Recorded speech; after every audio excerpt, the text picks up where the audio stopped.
Welcome to our channel. Today we how to subscribe to ChatGPT Plus for AI automation workflows, complete guide step by step clearly.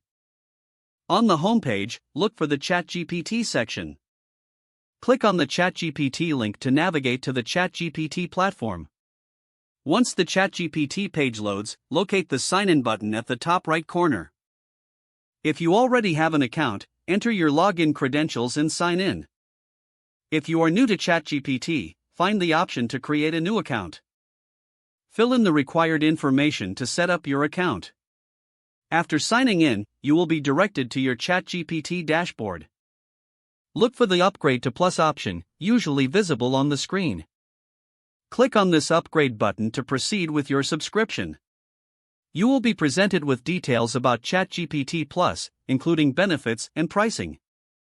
Review the information carefully to understand what the subscription offers.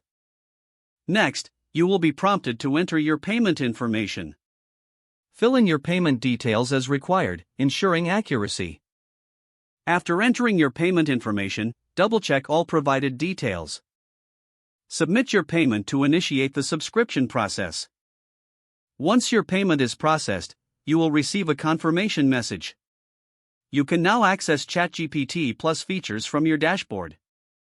Explore the additional capabilities for AI automation workflows. Utilize these features to enhance your productivity and efficiency. Regularly check for updates and new functionalities in ChatGPT Plus. Enjoy the benefits of your subscription and optimize your workflows.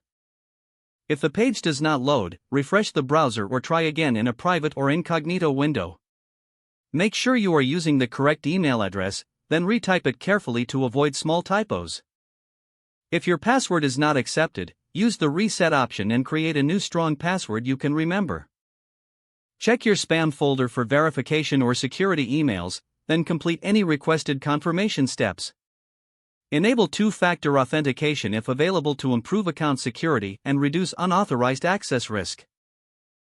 After signing in, review your profile details so your contact information and settings are accurate. If you see an error message, note it down and try again after restarting your device and internet connection. Don't forget to like this video and subscribe to our channel for more step-by-step tech guides.